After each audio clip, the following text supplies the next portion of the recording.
ओम शांति। योगी और तीव्र पुरुषार्थी कैसे बने के डे 9 सेशन में आप सभी ब्राह्मण आत्माओं का स्वागत है। आज हम बात करने वाले हैं कि भगवान से डिकोड होने के लिए ऐसी कौन सी आसान विधि है जिससे हम भगवान के टावर के वाइब्रेशन में चले जाए। अभी क्या हो रहा है, काफी सारी आत्माएं हैं ना, वो नॉन रीचेबल है, मतलब भगवान के संपर्क क्षेत्र से काफी दूर है। और जब माया का चक्र चलता है, माया की बातें चलती है, अंदर समझ में नहीं आता है कि मायावी की बातें हैं या भगवान की श्रीमत वाली बातें। कंफ्यूजन होने के कारण हम भगवान के टावर में नहीं पहुंच पाते, यानी भगवान से डिकोड नहीं हो पाते हैं। तो आज हम बात वही करने वाले हैं कि हम आत्माएं भगवान के साथ बिल्कुल ऐसा डिकोड हो जाए कि घंटों घंटों हम भगवान के प्यार में लवलीन हो जाएं। आगे के कुछ सेशन इसी पर चलेंगे। जब तक आप आत्माएं परमात्मा के प्यार में लवलीन नहीं हो जाती, उसकी फ्रीक्वेंसी जब तक आप तक सेट नहीं हो जाती, तब तक हम इस सेशन को बहुत प्यार से और बहुत अच्छे से विधिवत तरीके से करेंगे। लेकिन अब एक बात आती है, थोड़ा सा आपको तैयार रहना होगा, समझना होगा कि भगवान से एकदम से डिकोड कौन हो जाएगा, भगवान से एकदम कनेक्शन में लवलीन कौन हो जाएगा। स्वाभाविक बात है, जो 108 वाली आत्माएं होंगी, अच्छा और इससे भी थोड़ा सा कम होगी, लेकिन भगवान के साथ उनका योग बड़ा पावरफुल होगा। वो कौन सी आत्माएं होंगी, पर 108 से थोड़ा कम होगा, वो होगी 16,108 की आत्माएं, और इसके बाद तो 9 लाख आत्माएं हैं।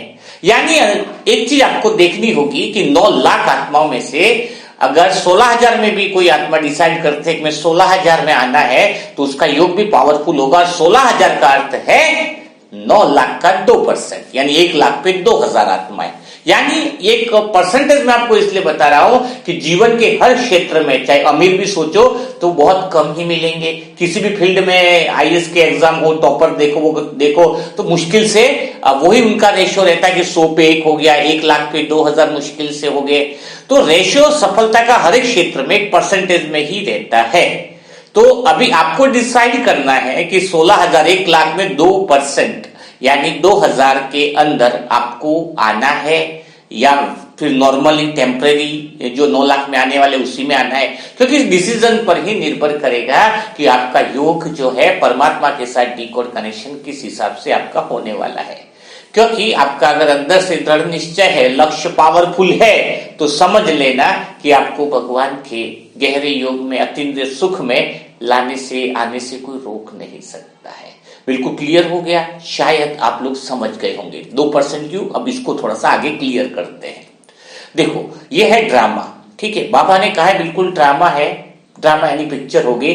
तो हम पिक्चर की बात करें तो आप देखते होंगे कि जब फिल्म में हीरो की पात्र जो होता है, उसका जब चयन होता है ना, तो डायरेक्टर क्या करता है, जब मूवी बनाता है तो बहुत लोगों को चयन करता है, बहुत लोगों को देखता है कि ये लोग लायक है कि नहीं, मेरे हीरो के लिए, इस पिक्चर के पात्र के लिए फिट है या नहीं है।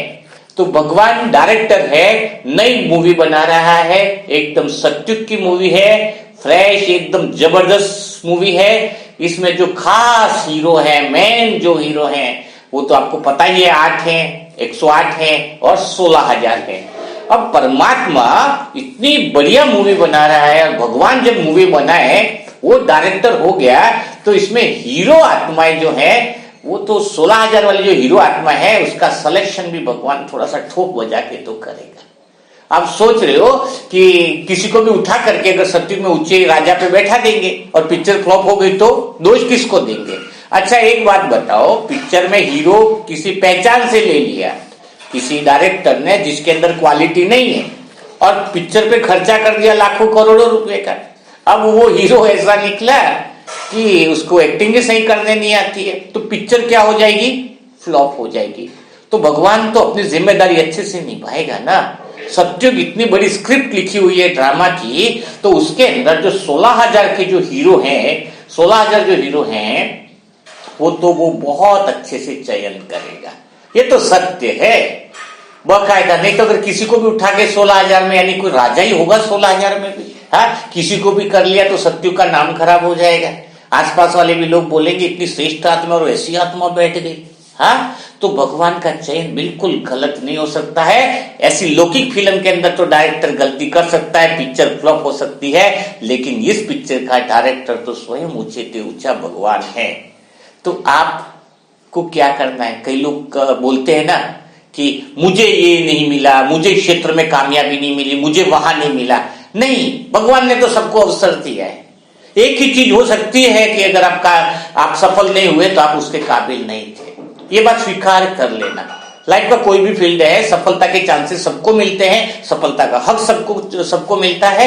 लेकिन अगर आप कहते हो कि अगर आप लास्ट में, अगर अंत समय में अगर आप ये कहते हो कि मैं 16,000 में नहीं आया, तो मतलब ये तो कर्म थे या भगवान ने गलती कर दी, ये कर दी, ऐसा कुछ नहीं होने वाला है। एक ही उसका रिजल्ट रहेगा, एक ही परिणाम रहेगा। क्या परिणाम रहेगा? कि बस वो मेरी गलती यही है कि मेरी औकात ही नहीं थी मैं 16,000 में आ पाऊं, मेरी ताकत ही नहीं थी, मैं इसके लायक ही नहीं था 16,000 में मैं आ पाऊं। बस यही बात होगी और कोई बात होने वाली नहीं है। तब क्लियर अपने आप से तो पूछ लो, मैंने तो डिसीजन ले ही लिया है कि मुझे तो ऊंचा पद पाना, तो मैं रेडी भी हूं और उसके हिसाब से भगवान मेरी मदद भी करता है। क्यों करता है? भगवान की एनर्जी भी मेरे को लगती है, क्योंकि भगवान का ध्यान है ना, ये हीरो बनने के लिए तैयार है, इसमें क्वालिटी है। पहला हीरो बनने की क्वालिटी यही है कि मुझे आना है। यहाँ पे डायरेक्टर एक्टिंग भी तो सिखा रहा है, आपको सब कुछ सिखा भी तो रहा है, लेकिन आपकी पहली हाथ तो बोले। लेकिन सभी क्यों नहीं कर पाते हैं? इसका भी कारण है ना। सबसे पहला कारण, जो सब कुछ नहीं कर पाते वो कॉम्प्रोमाइज कर लेते हैं। क्यों? भगवान की श्रीमत पर चलना, दृढ़ निश्चय के साथ आगे बढ़ना, दृढ़ निश्चय के साथ योग करना, दृढ़ निश्चय के साथ सभी चीजों को पालन करना क्यों नहीं कर पाते हैं? तो ये आधे लोग छोड़ क्यों देते हैं? मैं आज आपको इसको बहुत बढ़िया चीज बताऊंगा। पहले छोड़ क्यों देते वो कारण बताऊंगा, इसके बाद मैं आपको वो कारण बताऊंगा आज के सेशन के अंदर कि आप कभी भी, कोई भी, आज जैसे जो सेशन सुनेगा, अगर 100 लोग सुन रहे हैं तो मैं कहता हूं 99 लोग कभी भी बाबा की श्रीमत को छोड़ेंगे नहीं। नंबर 1 100 16,000 में 100 टक्का आएंगे। इतना सेशन जबरदस्त है, 100%। और मुझे तो अंदर से लगता है कि अगर सेशन नहीं सुना है ना, अगर सेशन को गिव अप कर दिया तो 16,000 में भी नहीं आ सकता, क्योंकि आज का सेशन ही बहुत इंपॉर्टेंट है, जिसमें वो बात आपको करनी ही होगी जिससे आप जीवन के अंदर कभी श्रीमत को छोड़ नहीं सकते, कभी अमृत वेला मिस नहीं कर सकते, कभी बाबा के प्यार पवित्रता को आप छोड़ ही नहीं सकते, भंग नहीं कर सकते।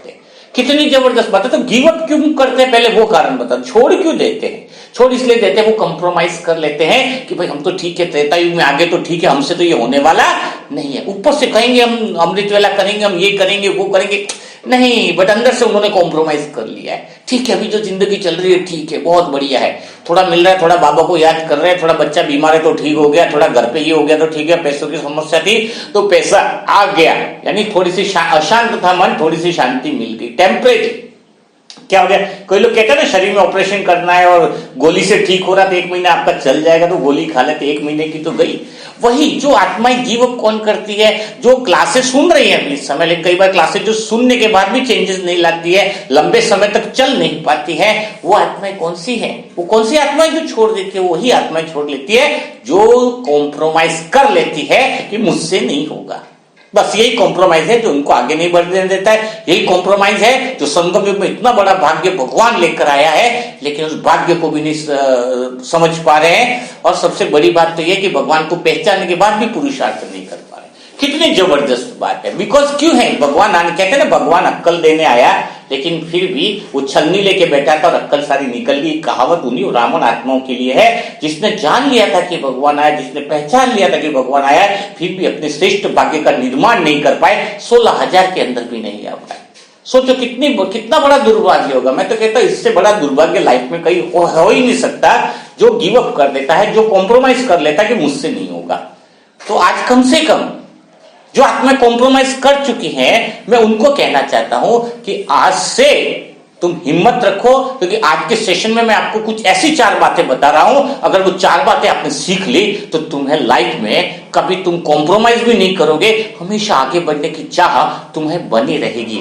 और वो जो कारण मैं बताऊंगा उसके अंदर आपका परमात्मा के साथ कनेक्शन और मजबूत होगा।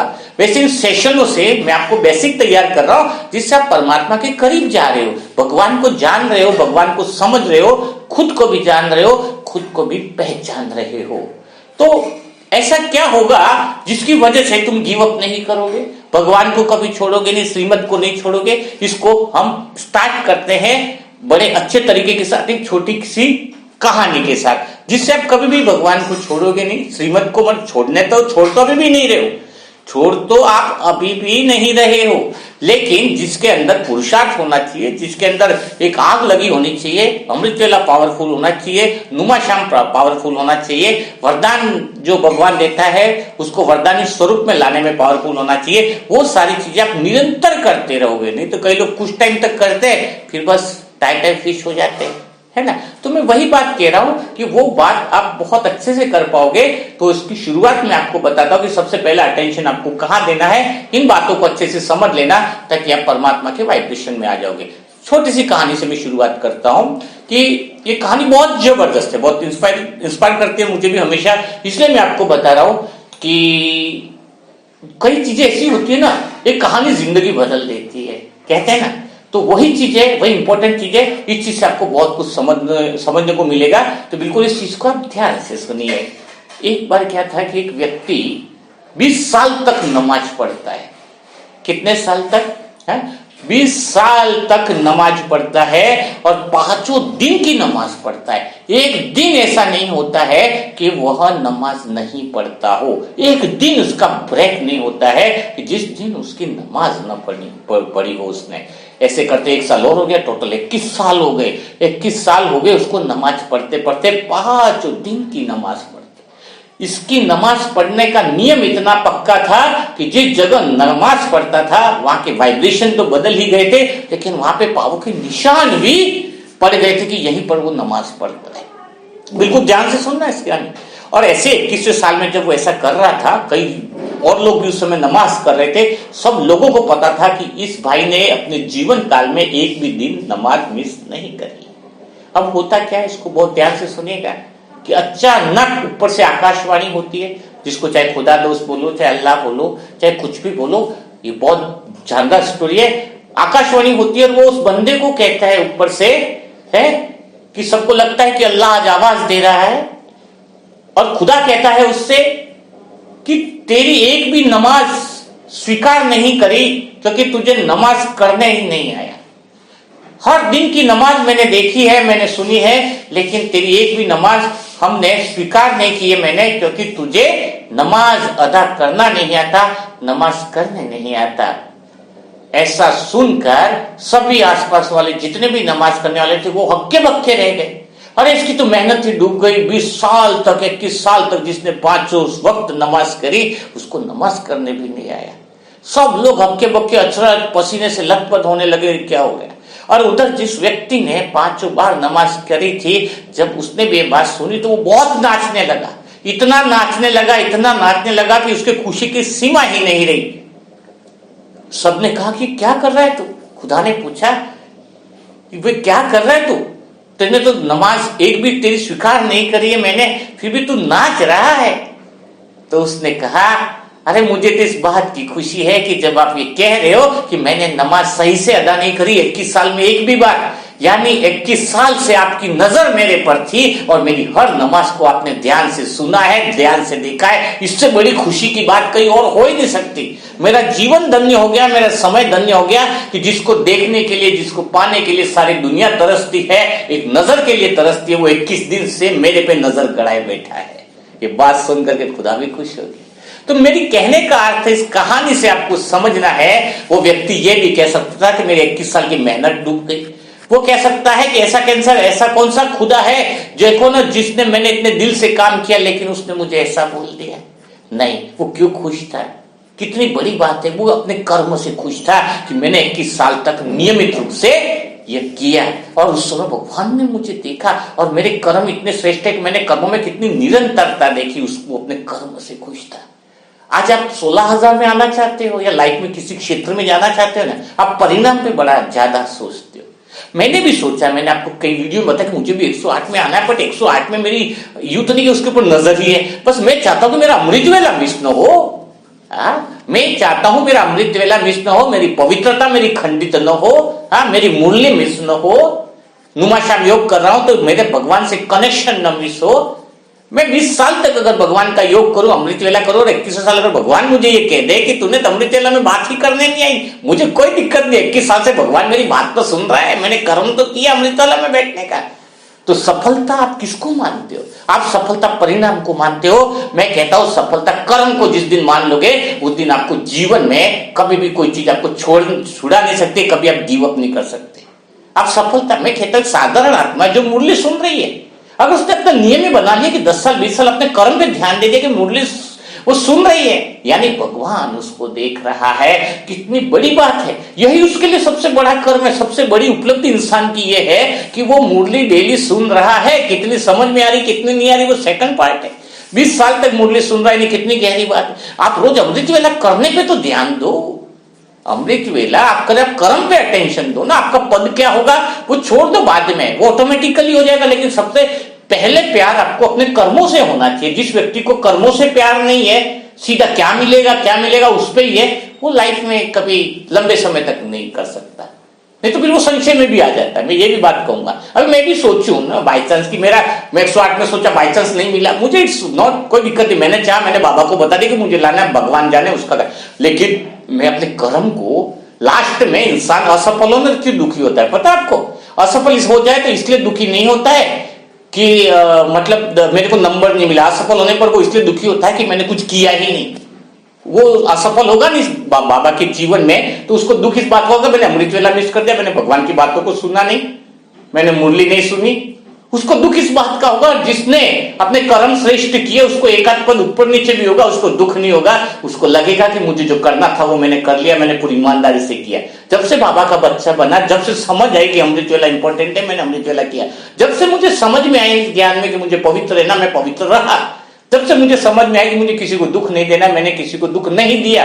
दैट्स अ कमिटमेंट कि मुझे अपने कर्मों पे भरोसा है। आज मैं खुद अपने स्वयं के लिए आपको मैं बता दूं, बहुत ईमानदारी से बताऊंगा आपको, मेरे ज्ञान में तो शायद 28-30 साल होना है, पर मैं 20-22 साल से 23 साल से देखा जाए तो मैं सिर्फ 2 जोड़ी कुर्ते पजामे में रहा हूं।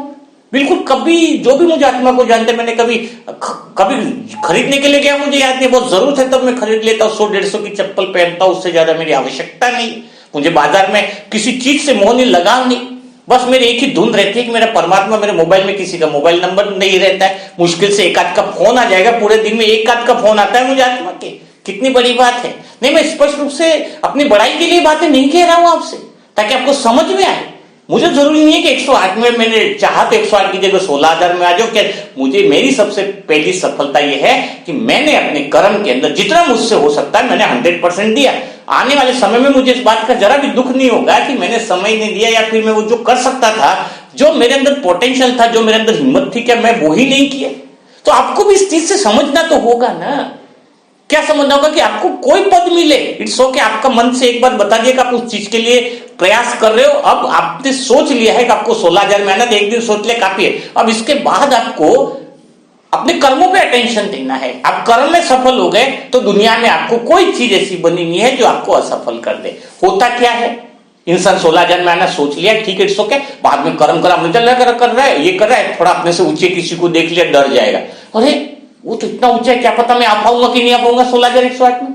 और कुछ अमृत वेला छोड़ देगा, कुछ मुरली छोड़ देगा, कुछ ये छोड़ देगा। अरे श्रीमत है तो मुझे आत्मा की भी भंग हुई है। मैं आत्मा ये थोड़ी कहती कि गलतियां नहीं हुई, वो इंपॉर्टेंट बात नहीं है।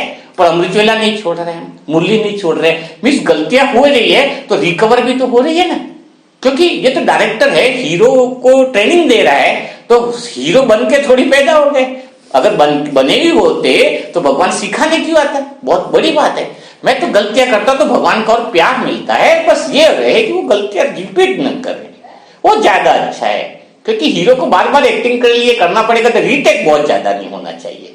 आप समझ गए ना, कितनी जबरदस्त बात है। तो पहला फ्रीक्वेंसी कौन सी चीज होगी, आप समझ गए होंगे मेरे कहने का भावार्थ, मेरे कहने का अर्थ समझ गए होंगे कि पहला वो आत्मा कभी भी छोड़ेगी नहीं पुरुषार्थ, वो कभी भी अपने लाइन से नहीं हटेगी। जो आत्मा कर्म पे ज्यादा बिलीव करेगी, जो अपनी सफलता कर्मों को मानेगी, फिर वह आत्मा कभी भी न रुकेगी न झुकेगी।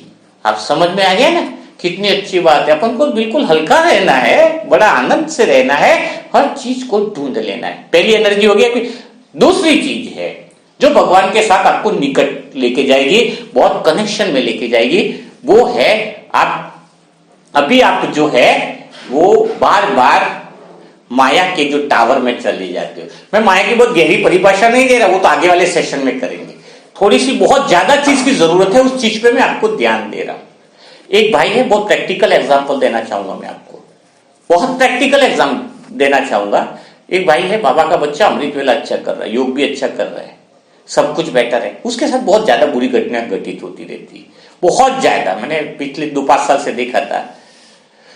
मैं किसी को होके राय नहीं देता, मेरे आसपास वाले आत्माओं को पता भी नहीं है कि मैं चैनल पे भी कुछ क्लासेस डालता हूं, तो बट उसने जब एक आध कहीं से सुन लिया तो उसने मुझे पूछा कि यार मेरे साथ बुरा क्यों होता है, आप थोड़ा सा बता सकते हो भाई जी? मैंने कहा बुरा होगा ही नहीं, 1 महीना में बताता वो चीज कर लेगा, तेरे साथ बुरा हो जाए तो मैं अपना योग और क्लासेस छोड़ दूं। मेरे पास हमेशा प्रैक्टिकल अनुभव वाली बातें मैं आत्मा कहता हूं भगवान की याद में। आप इस बात को बहुत ध्यान से सुनना, क्योंकि ये दूसरा जो पॉइंट बता रहा हूं, अटेंशन जिसपे आपको देना है, जिससे आप भगवान की फ्रीक्वेंसी में आप पहुंचने वाले हो। बिल्कुल एरोप्लेन जब उड़ता है ना, उड़ने के लिए क्या करना पड़ता है? पहले वो अपनी तेज गति से दौड़ता है नीचे और फिर ऊपर उड़ता है, आपने देखा होगा ना। तो तेज गति से, अपनी फुल स्पीड से, अपने तीव्र गति से इन बातों को आपको दिल में लाओगे तो फिर आप एकदम से फ्लाई कर लो, उड़ जाओगे, बहुत तकलीफ नहीं रहती है। तब जब उस व्यक्ति से मैंने बात करी काफी समय से, तो मुझे क्या पता चला, ज्ञान योग अच्छा है, सब अच्छा है। फिर मैंने उसको पूछा दुनिया कैसी है? वो कहता संसार बहुत खराब है, ये कलयुग, ये संसार बिल्कुल गंदा है, बिल्कुल खराब है, बिल्कुल खराब है, कितनी चोरियां होती है, कितना ये होता है। मैंने गलती को पकड़ लिया। ये ज्ञान अच्छा कर रहा है, मुरली अच्छा सुन रहा है, ये कर रहा है, लेकिन इसके पास, इसके जीवन में अच्छा होने के चांसेस ही नहीं है। मैं कहता हूं क्यों नहीं है, और वो भी माया की फ्रीक्वेंसी में है। कैसे? आपको वही चीज मैं समझा रहा हूं कि आपकी एनर्जी भगवान तक क्यों पहुंच नहीं पाती है, क्यों कनेक्शन बन नहीं पाता। अब देखो वो सब कुछ कर रहा है, लेकिन क्या कह रहा है? ये संसार खराब है, संसार बहुत बुरा है। कोई खबर पढ़ ली, संसार में बहुत चोरी हो गई, संसार कलयुग बहुत मर्डर हो रहे हैं। अरे भाई जरा सोचो तुम, कितनी गहरी बात है। इस बात को बहुत अच्छे से समझना होगा। दूसरी बात को आपको कि मैं कहूं संसार बेकार है, संसार कहां से बेकार हो गया? वो पत्थर ईंटे बेकार है क्या? क्या चीज बेकार है? पेड़ पौधे खराब है? कौन सा संसार खराब है? और वापिस तुम सत्युग में आओगे तो इसी पृथ्वी पर आने वाले, किसी और ब्रह्मांड के कोने में जाने वाले? भाई आने वाले कहां पर हो? आने वाले तो इसी धरती पर हो। ये संसार से तुम्हें इतनी दुश्मनी किस बात की है? गलत कौन है? गलत तो हम हैं, गलत तो हम, हमारी जो शरीर के कान है जो उल्टा सुनते हैं, जो माया तो हमारे अंदर बैठी हुई है, ये आंखें हैं जो गलत देखती हैं। दुनिया तो सही है, देखती, हमारी आंखें हैं जो गलत है। हाँ? तो अब आप क्या चीज करो, इसका थोड़ा सा प्रैक्टिकल देखिए। अगर मैं बोलता हूं, भगवान कहते हैं ना कि सत्युग की दुनिया तुम्हें लानी है, आने वाली नहीं है, लानी है। हमारी दृष्टि में सत्युग दिखना चाहिए। भगवान ने कहा एक आंख में शांतिधाम और एक आंख में सुखधाम। इसका अर्थ क्या है? उसकी आंख में क्या है? संसार बुरा है, संसार यह है, संसार में चोरियां होती है, डरा।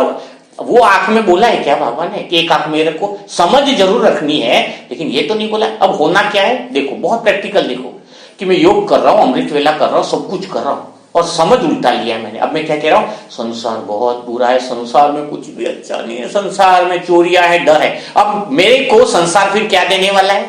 मेरी तरफ कौन सी चीजें आकर्षित होने वाली? जो चोर लोग हैं वो मेरे पास आने वाले, क्योंकि मैं कह रहा हूं ना संसार में चोरियां बहुत है, तो सारे चोर, मैं रास्ते में जाऊंगा मेरे पास ही मुझे मिलने वाले चोर किस्म के लोग।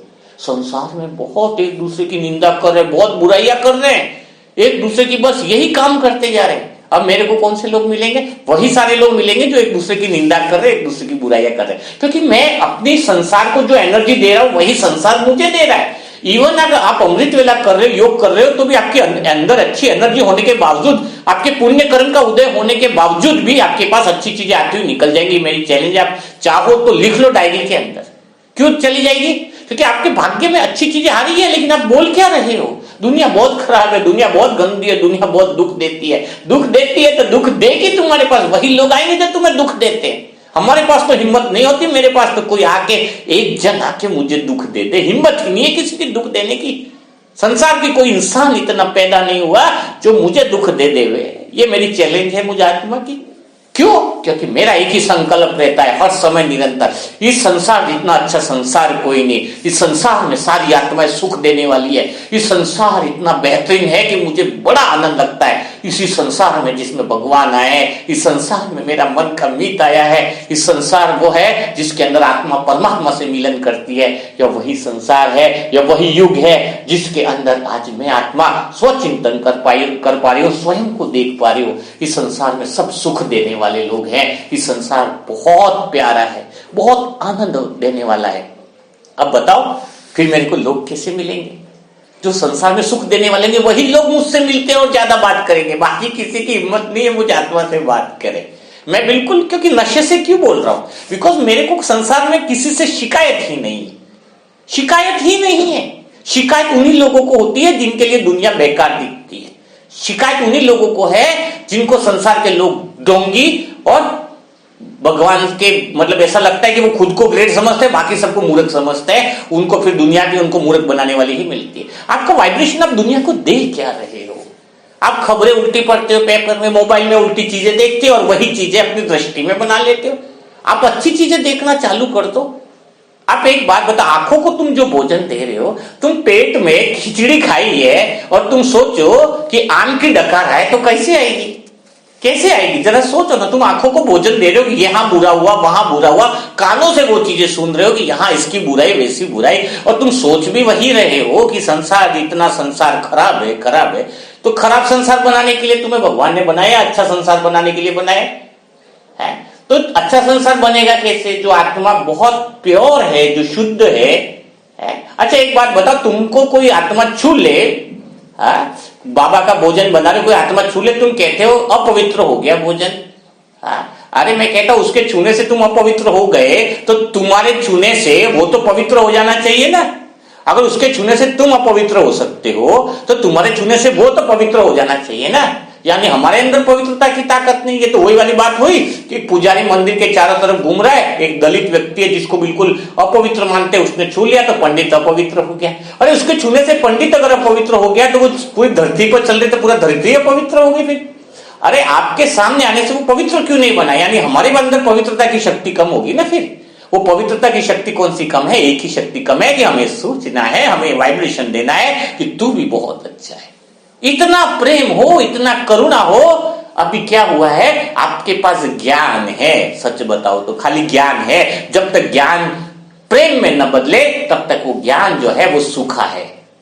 ज्ञान जब तक दिल में न उतरे, ज्ञान खाली सुनाने तक रह जाए, ज्ञान खाली लोगों को बताने तक रह जाए, ज्ञान खाली किताबों में लिखने तक रह जाए, तो ज्ञान वहीं तक रह जाएगा। लेकिन अगर वो ज्ञान दिल में उतर गया है तो इसका सबूत है कि आपके अंदर प्रेम की धारा बहने लगेगी। आपको सारा संसार बहुत बढ़िया लगने लगेगा। आपके संसार को देखने की नजरिया आपका बदल जाएगा। संसार तो वैसा ही है जैसा आप उसे देख रहे हो, आप जैसा अनुभव कर रहे हो, आप जैसा फील कर रहे हो, वैसा ही संसार है। आप एक बार कोशिश करके देख लीजिए, आपको संसार इतना प्यारा लगेगा। सुबह उठते ही गाने गुनगुनाते हुए बहुत प्यारा नजारा लगेगा। मुझे दुनिया की हर चीज बहुत प्यारी लगती है। एक पेड़ को भी देखो तो इतना प्यारा मुझे लगता है। उसके पेड़ की पत्तियां कितनी प्यारी है, पत्तियों का गिरना, हवा के झोंकों में हिलना, कितना समुद्र के किनारे बैठो, कितना प्रकृति से प्यार उत्पन्न होता है। उसकी लहरों को देखो, यानी प्यार ही प्यार है ना। आप लेकिन देख क्या रहे हो?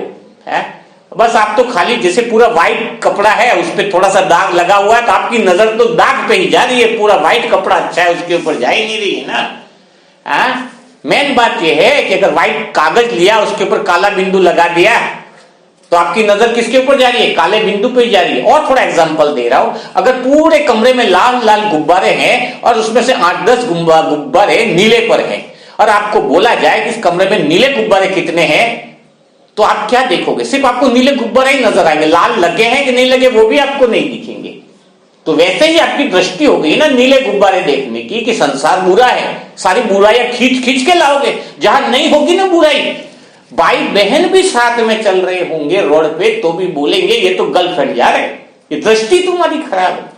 हमारी दृष्टि इतनी उचित और इतनी श्रेष्ठ होनी चाहिए कि नहीं, ये तो बाबा की श्रेष्ठ आत्माएं जा रही होंगी, बहुत भगवान का विचार सागर मंथन ही कर रही होंगी। अरे 2 दिन नहीं करेंगे तो तीसरे दिन से चालू हो जाएंगे। इसलिए कहते हैं कि परमात्मा के सच्चे बंदे बनने के लिए अपनी एनर्जी को चेंज करना होगा, जिससे आपके भाग्य का भी उदय हो जाएगा। तो एक दूसरी बात जो मैंने बताई उसको आपको अटेंशन देना होगा। इसको और थोड़ा क्लियर कर लो एनर्जी के बारे में। चलो मैं और क्लियर करता हूं। एक क्लास के अंदर 2 स्टूडेंट है, ठीक है, इस बात को बहुत अच्छे से समझना। सेशन वैसे ज्यादा लंबा भी नहीं करते कि उसे समझाने के लिए तो 10 घंटे भी कम पड़ जाते हैं, बड़ा आनंद आता है। अगर आप बोलोगे तो मैं सेशन को लंबा भी करूंगा, अगर आप कमेंट में लिखोगे कि आप ज्यादा भी बताओगे तो डिटेल में तो चलेगा। अगर आपको पसंद है ज्यादा समय अगर आप सुन सकते हो तो मैं आत्मा सेशन को 1 घंटे का भी बढ़ा सकती हूँ, 1.5 घंटे का भी बढ़ा सकते हैं, कोई दिक्कत नहीं। तो छोटी सी एक चीज को समझ लीजिए तो और आपकी एनर्जी के बारे में क्लियर हो जाएगा। एक क्लास में सभी स्टूडेंट पढ़ रहे हैं, ठीक है, 10th के अंदर पढ़ रहे हैं। अब उसमें से एक स्टूडेंट जो है वो फर्स्ट क्लास ले आता है और एक स्टूडेंट जो है वो फेल हो जाता है। जो स्टूडेंट फर्स्ट क्लास लाया उसने पूरी गली मोहल्ले में बिल्कुल चर्चा फैला दी कि इस स्कूल की जो मैडम है उसके जैसी मैडम कहीं नहीं है, वो इतना अच्छा पढ़ाती है कि मेरा बच्चा टॉपर में आ गया। समझे बात को? क्या बोल रही है कि मेरे बच्चा किस में आ गया? टॉपर में आ गया। और उधर एक बच्चा है जो फेल हो गया, उसकी मां ने चारों तरफ होल्ला मचा दिया कि इस स्कूल की मैडम तो घटिया है, इसको पढ़ाना ही नहीं आता। अब बताओ मैडम गलत है या दोनों बच्चे में से कोई बच्चा जिसने समझाया उसको पकड़ लिया और एक बच्चे ने नहीं समझा तो उसने नहीं पकड़ा, तो गलती किसकी? मैडम की तो नहीं हुई। और ना मैडम अच्छी ना बुरी, मैडम ने तो अपना काम था सो पढ़ा दिया। ये तो डिपेंड आप पर करता है कि आप इसके काबिल बनना चाहते हो या नहीं चाहते हो। पता है आपके अंदर एक ही तुम है, आपके लिए जो इंसान खराब है वो दुनिया के लिए अच्छा लग रहा है। दूसरे लोग बोल रहे हैं ये बहुत अच्छा है और आपको लग रहा है कि ये इंसान तो बहुत खराब है। तो आपके एक के खराब कहने से वो खराब नहीं होने वाला है। दूसरे लोगों को तो अच्छा लग रहा है, आपके कोई स्वार्थ है जो पूरा नहीं हो रहा है उसके साथ, इसलिए आपको खराब लग रहा है। तो मेरे कहने का मतलब है कि परमात्मा बहुत अच्छा है, अच्छे से पढ़ाई करा रहा है। कोई 9 लाख में आएगा, कोई 16,000 में आएगा, इसका अर्थ भगवान के पढ़ाने में कोई गलती नहीं होने वाली है। टीचर सबके साथ समान मुरली पढ़ा रहा है, समान मुरली सुना रहा है। डिपेंड तो ये करेगा कि आप इसको कितना अच्छे से पढ़ते हैं, कितना अच्छे से इसको सुनते हैं, कितना अच्छे से समझते हैं, कितना अच्छे से आप काबिल बनते हैं। तो शायद आपको आज समझ में आ गया होगा कि भगवान के साथ कनेक्शन बनाने के लिए क्या करना है हमें। एक तो कर्म पर अटेंशन देना है, तो अगर कर्म हमारा बहुत बेस्ट रहेगा, हम डेली निरंतरता कर्मों के अंदर लाएंगे तो हमारी प्रोग्रेस स्वतः ही हो जाएगी और 16,000 के अंदर हम हीरो पार्टदारी में भी आ जाएंगे। और दूसरी बात जो मैंने बताई कि हमें क्या बनना है, हमें संसार को एक अच्छी दृष्टि से देखना है। एक भी संकल्प हमारा नेगेटिव एनर्जी का नहीं रहे कि संसार बुरा है, ये है वगैरह है। आप प्योरली वो एनर्जी देकर देखिए, फिर देखो कितना आनंद आएगा। तो आप आज सेशन से क्या क्या सीखे वो भी जरूर कमेंट बॉक्स में आप लिख सकते हो ताकि समझ में आए। और सेशन अगर बढ़ाना है या इतना ही रखे तो उसके बारे में भी आप कुछ कमेंट में लिख सकते हो। तो कल फिर मुलाकात होगी 10वें दिन के सेशन के साथ। तब तक के लिए सभी भाई बहनों को ओम शांति, ओम शांति, ओम शांति।